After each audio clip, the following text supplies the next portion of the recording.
Good morning, everyone.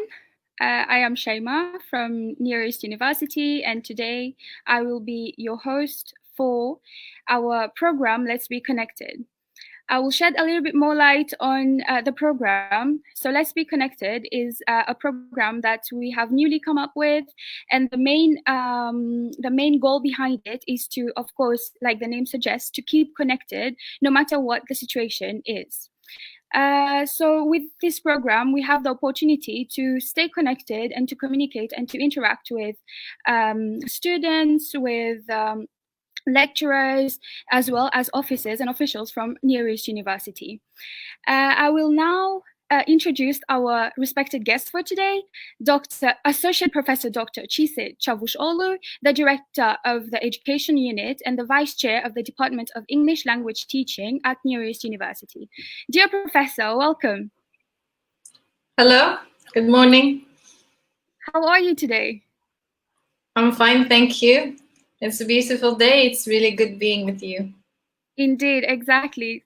Thank you so much. I would like to first thank you so much for having accepted to be our respected guest for today.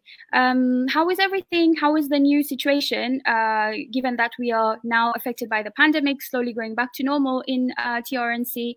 How have you been with this whole new situation?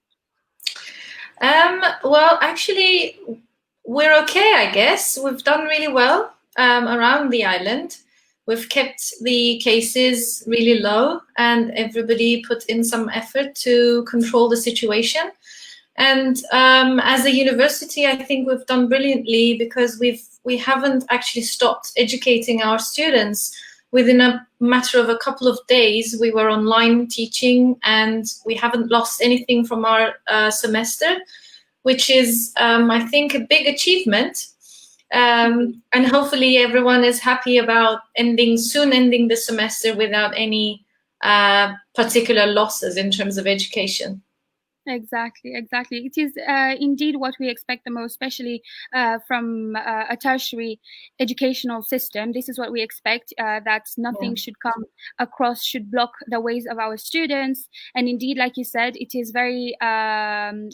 something very that we need to be grateful of, and we need to really appreciate that the fact that there was no barrier to this semester's educational system. And thank you as well for being part of the amazing team of Near East University to make this possible. Thank you very much for inviting me as well. You're welcome, Professor. So now, if you will allow me to ask you some questions to shed more light on the program in general, and about our university and the departments that might help the students and anyone who is watching us right now. So the first question that I'm going to ask is, what does this program cover? I'm from the Department of English, so we have got actually 3 graduate programs. We've got an MA in English Language Teaching program and PhD in English Language Education. And we also have an MA program in English Language and Literature. So these 3 programs cover mostly language and linguistics related issues.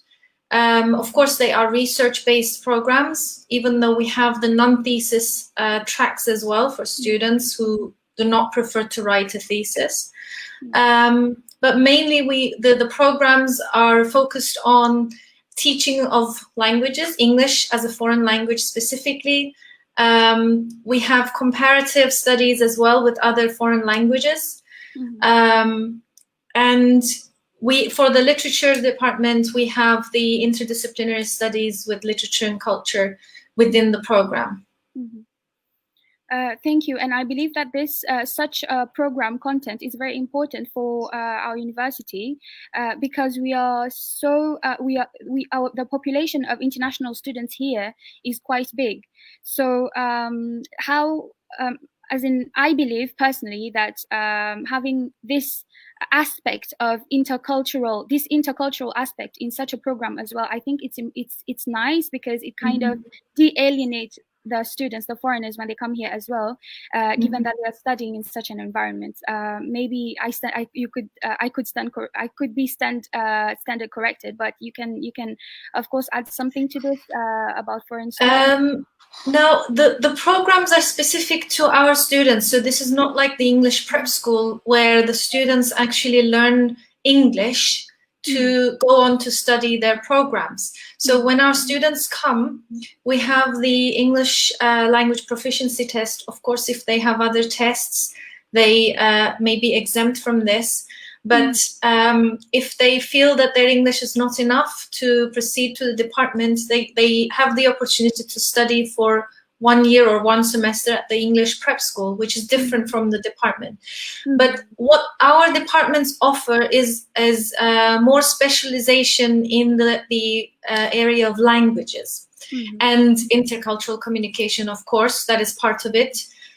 Philosophy is part of it. For example, in the literature department, we offered this semester a course called Enlightenment. So there are really interesting courses that are offered every semester within each program. And one thing that, as the director of the education unit, I can give you this information as well, that we have reorganized the way that students can register for the graduate programs. So now, in most of the graduate programs across the campus, we have got elective courses, right? So, and every semester, there are some compulsory courses within each department that the students need to take. Apart from the compulsory ones, students can choose any course from any department. So if a student comes to study, for example, international relations, and he wants to learn more about modernism, he can come and take a course from English language literature department. Or if one of our students want to learn more about food science, if that's relevant, then they can go and take a course from another department. So we made that possible for the students to choose any course from any department. And this, we believe, will help the way for our students to mingle and also expand their horizons field-wise. So they won't be just focusing on, of course, they will be taking their own departmental courses as well, but they will have the opportunity to learn about different things, which may lead to more interdisciplinary studies for their own thesis in the future. Exactly. Thank you so much for having shed this much light. I believe that if those students who are listening to us right now, they are getting a lot of information about this interdisciplinary aspect of this particular department and this particular unit. So I will move to the next question. What are the assessment methods within this program? We use, because this is a graduate program, these are graduate programs, we are more focused on performance and research. So most of the courses, of course, assessment depends on the content of the course itself, whatever is taught.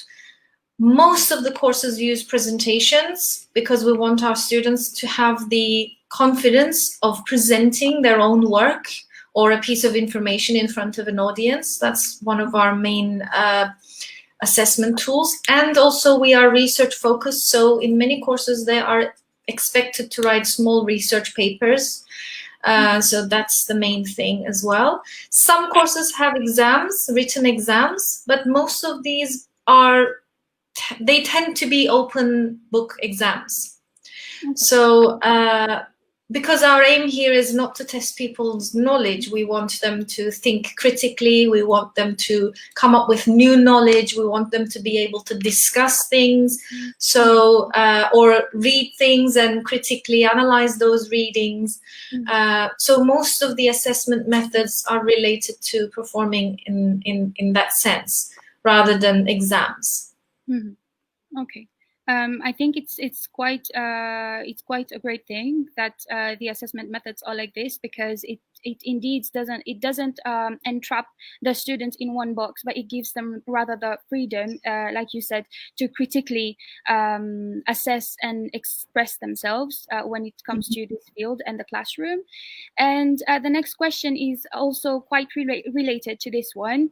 As a professor, with your experience, what do you think are some tricks and aids that might help students to understand, to better understand during the class? What do you think? Can you give them some tips while in class? What can they do, maybe aside from conventional conventional methods? What can you advise them aside from that? After this term, I believe blended learning will be part of our lives. So we will be incorporating in most of our courses online materials, some sort of online aspect. And I think that they need to be aware of what the next lesson will be about. We have very detailed course outlines that we share with our students. So the students know every week what we are going to do in class. So I would suggest them to come prepared and come with questions, because if the questions come from the students, then learning happens. If the questions come from the teachers, the students look for an answer that the teacher expects. But if they come with questions, then they can discuss, they can share ideas with their friends. So I think at this level, coming to class prepared is the best thing they can do. All right. Yeah, indeed. Indeed, because it's not only about teaching, that it's also about learning. It's a bilateral procedure, as we say. Definitely. Since you mentioned about the online classes, I do have a question regarding the online classes. So I would like to just bring it in right now. How has the department been conducting the online classes so far? What methods have been applied? We have got the Moodle system set in our Uzebim team. So we have got all of our courses online right now. And within each course, we have got weekly materials shared with the students. Depending on the course content, these may be videos, they may be lecture recordings of the lecturers about that week's topic. They may be readings from different sources. And then every week we meet with the students through live sessions. So, of course, depending again on the content of the course. Students are given assignments, and they submit their assignments through the online system again, and they receive feedback through the online system. We also support our students with office hours. So for each course, we have one extra office hour, which we conduct every week, and students come in and they can ask questions related to the course or related to the program and discuss things with their lecturers, aside from the course content given for that week. Of course. And also the next question, again related to the online system, what about the exams? You mentioned about some assignments, but what about exams? Because as we know, we have midterm exams and end of term exams. So what can you tell us about the online exams? How have they been conducted so far, and what have the students' responses been? For this semester specifically, because this semester is not really called an online education. It's different from online or distance education, because when you call something distance education, it means that you know from the beginning that this course is going to be taught online, so you make your plan accordingly. But this semester is something what we call in education remote emergency teaching. So this was something that nobody expected. Nobody was prepared for this. So as a result of this, we wanted to reduce the anxiety that might have been caused in our students because of exams or assessment, because they're worried about these things. They're also worried about what's going on outside. So we tried to reduce the amount of exams or at least didn't give them high-stake exams. So we divided the exams into little quizzes, maybe every week, maybe every other week. So give them time to study smaller pieces of information and do online quizzes. And these online quizzes sometimes were invigilated live by their teachers. So they would all come together in in one session, live session, and the teacher would invigilate them while they're doing the exam. Or sometimes they would be asynchronous, so a certain amount of time would be given to the students, like an hour, to log in whenever they like and complete the quiz. And then when they are done, usually the assessment is done automatically. So at the end of the quiz, they can see their grade right away. For the graduate programs, we didn't actually use many exams, but we tended to divide the assignments into smaller pieces this time. So they would, if they had an essay for the end of the semester, for example, we made them write drafts of that in smaller pieces, so that at the end of the semester they would put everything together. So we tried to anticipate the anxiety of the students in that sense, and try to help them. Yeah, indeed. That's amazing. It's very nice to see that there is this adaptive quality to, like you said, it is an emergency situation, and even in education there is such an adaptation to be able to meet with whatever is coming our way, whether we are on you are on the teaching side, or we are from the administrative side, or even from the student side, because whatever we are giving out, they are receiving, and to keep this well-balanced bilateral relationship. My other question will be, from your teaching perspective, from your experience as well, how can you maybe you can tell us how you spot successful students, as in, for you, what makes a successful student? How do you spot them, and what qualifies them? Well, successful students for me is always the one who asks questions. I know this is going to be very, classic answer, but a question that, especially at an MA and PhD level, we don't expect people to know a lot, but we want them to be inquisitive. We want them to be willing to learn more, because a graduate program is all about research, really. And you should be interested in making a contribution to the knowledge base of the world.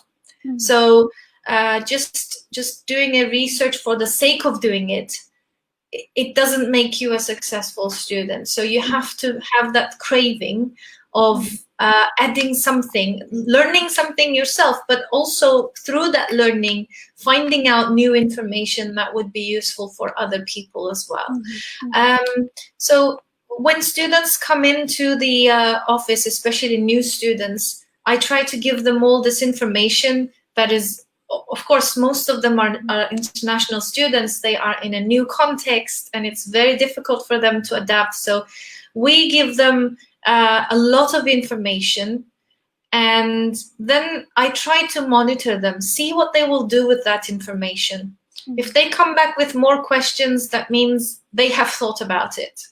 But if they just take away the information, leave, and I never see them again, that means that student is not going to follow what has been given. Exactly. So in a way, you're already assessing them from the very beginning, because of their reactions to your advice. Again, related to this, what are your expectations then? From what you just told us, you did mention some expectations of yours when it comes to students, but generally speaking, what do you expect from the students, especially in the first semester? What are your highest expectations from them? We expect them to be research oriented. That's our main thing, because in our programs, in all of the programs actually across campus, for PhD students, there are 2 compulsory courses. One of them is the Research Methods and Ethics course, and the other one is Education for Learning course. these two courses aim for different things, but they are the basis of any PhD program, if you ask me. The first one prepares the students for research, and this research course is compulsory for MA students as well, because we expect them to come with that research orientation so that they can contribute to their own learning and our own knowledge production. So we try to prepare them, and we expect them to be open-minded about these research topics. They may not know everything about the topic that they're going to study, but they have 2 years to cover that. But we want them to come with that research orientation, at least to be able to search, read, and come up with some ideas of their own. We don't want them to be passive recipients, definitely not. We want them to be active learners of whatever is being studied. So research is one of our compulsory courses for this reason, actually. And we hope to prepare them in the first semester. They get ready for conducting research, not at the end of the first semester, but at least the way that we designed the course is that the students are prepared to come up with a research proposal by the end of the course. That's the aim. So this research proposal will be their thesis topic if they want to continue to do it.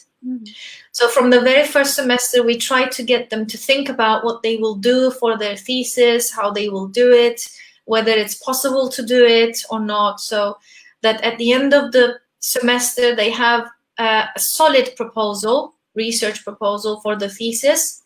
And we take them in, as a department, we take them into proposal meetings. So we meet them individually as the departmental board, and we ask them questions about what they want to do for the research related to your proposal, to their proposal. And based on that, we assign supervisors for them who would guide them in the coming semesters for the seminar course and for the thesis as well. We found this was the best way to guide our students, not only to meet our own expectations of them, but also to help them have that ground information about how to carry out research and what courses to take, really, because when they know what their thesis is going to be about in a year's time, they can choose courses related to their thesis instead of taking irrelevant stuff.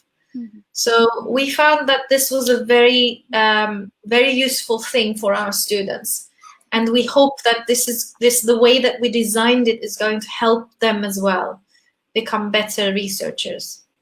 Indeed, we also hope that as well, because like you mentioned, the faculty and the department, especially the departmental staff, is doing a great job to actually raise your expectations alongside with what you are guiding them with. So I think this is something very helpful, and it's very fair as well for students. Another question is, like, for example, when we come to when we are talking about tertiary institutions, usually the main questions are regarding the accreditation of the diplomas and the documents. So can you give us a little bit information about the accreditation of our diploma, and if you have any information related to this matter? All of our graduate programs in our department are accredited by the Higher Education Accreditation Board in Cyprus and in Turkey as well. And through the Turkish accreditation, I think in many countries it's being approved. So we have had many graduates who went on to do their PhDs in England or in Germany, in Canada. So we haven't had any problems actually with the accreditation of our diplomas so far. Okay, thank you. And like you mentioned, that students who have graduated from our institution, they have gone to pursue their further studies abroad. Relating to graduated students, so do you provide any assistance or help, or maybe is there the possibility of students who have graduated to come back to you for advice, for help? Is this possible? Is this something that you are doing for students? Of course, we are always in touch with our graduates, as long as they seek for our advice. In several cases, I've been a referee in their applications after graduation. We are also working on different research projects. I've seen one of my previous students, for example, he's connected, he's probably listening, he's in Nigeria, and we have plans of working further on his thesis in different publications. So it doesn't end when you graduate from Near East University. It just becomes, you become part of a bigger family, really. So we're always open. Obviously, students can contact us whenever they like. And in mostly academic matters, but in other things as well, whenever they need advice, we're ready to give them. That's amazing. That's something very positive, and I believe it's very motivational for those students who are watching us, and also those who will watch the video later. Thank you so much for giving such a detailed explanation and being honest about what we are all offering. It gives a general idea of the standards of our institution of Near East University as well. One other thing is, what about job opportunities from this field? What are the job opportunities that branch from it? To be honest, it's a very specific field because they can become academics because these are graduate programs, and when they do the thesis program, it means that you're probably academically motivated to become lecturers at universities. So they can work at any higher education institution. They can work in any school as well, private schools in their countries, or in Cyprus too, and Turkey. But if you ask me if you're going to be a teacher in any school, in like a primary school or a high school, you wouldn't need an MA.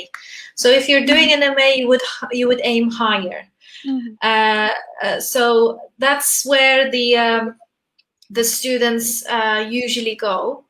But we have students who work in very, very different fields. Like we have people who have, after graduation, moved on to do a PhD in international relations, for example. So having an MA in English language literature, for example, gives you a lot of philosophical and linguistic background, which you can move on to do PhD in very different fields. Same for English language teaching. They can work as teachers, they can work as consultants. So there are many job opportunities. Some of our students have moved on to set up their own language schools. They are working as translators as well, because linguistics and translation is also part of the courses sometimes. So even though it's very specific, we've had quite a range of job opportunities that our students have found themselves, actually. That's amazing. It's indeed, it is a specific field, but it seems that it has a very broad panoply of opportunities when it comes to employment. Yes. We have talked about the students who graduate from us, but I would like to go back to prospective students now, because I believe that a lot of our viewers will be prospective students. Can you shed some light on what are the academic requirements of the program? The applications are done through the international office. So we expect the students to have at least 2.0 CGPA out of 4 at the time of application. So that should be their graduating degree minimum. We also expect them to have good command of English, because all of our courses are conducted in English. I think basically these are the 2 things that we are looking for, and they should be part of, they should have graduated from a relevant department. Although we had students from, for example, business administration doing an MA in ELT. So this doesn't mean that we don't accept students from other departments, but what we do is we offer them a number of academic prep courses in addition to the MA courses or the PhD courses they're going to take. So depending on what courses they have taken in the previous education, we offer them a number of BA courses or MA courses so that they can get prepared for what the department requires. So they have the background information. Mm-hmm. Thank you again, Professor, for your detailed answer.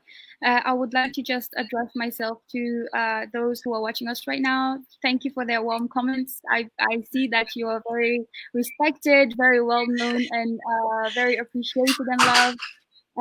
Again, this shows how this shows the quality of the education being given to our students. And like you mentioned, there are even graduate students who are attending us right now. So hi everyone. So is there anything else that you would like to add? Maybe that from the questions, it was not, the questions were not directed towards maybe some details that you would like to add. If there's anything that you would like to add, please, Professor. Maybe we can talk about the duration, because I think there was a question about that, the duration of the degrees. The MA programs are usually 2 years. Mm-hmm. First year is for the courses and the second year for the thesis, if mm-hmm. the students choose to do a thesis. Mm-hmm. We have got, in our programs, we have got 7 courses, mm-hmm. Taught courses, plus a seminar and the thesis. The same thing for the PhD, but the minimum duration for the PhD is 3 years. So the students can finish their courses in 1 year, and they have 2 years for the thesis, because the PhD projects usually are more comprehensive. If the students feel they can apply for non-thesis program from the beginning, or after the first semester, if they feel like they are not ready to write a thesis, they can go on to do a non-thesis program where they will be taking 10 courses this time and the small project instead of the thesis.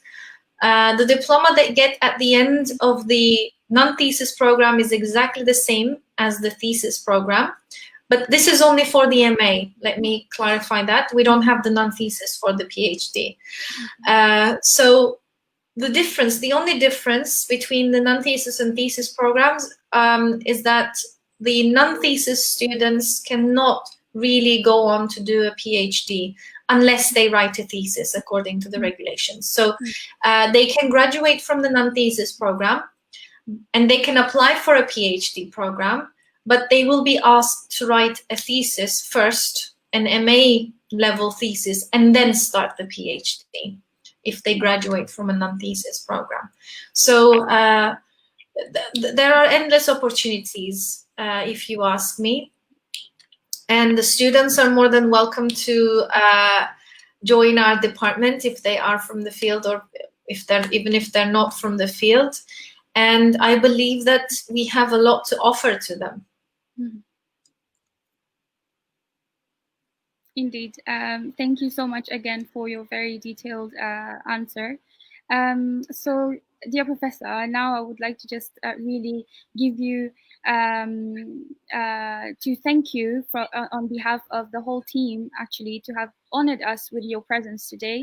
And I believe that it was a very successful session, a very fruitful session that will help all of our students, a very motivational one as well. So thank you, Professor. Thank you for inviting me. Again. You're very welcome. We hope to see you again, and good luck with the continuation of your work. Thank you very much. Thank you.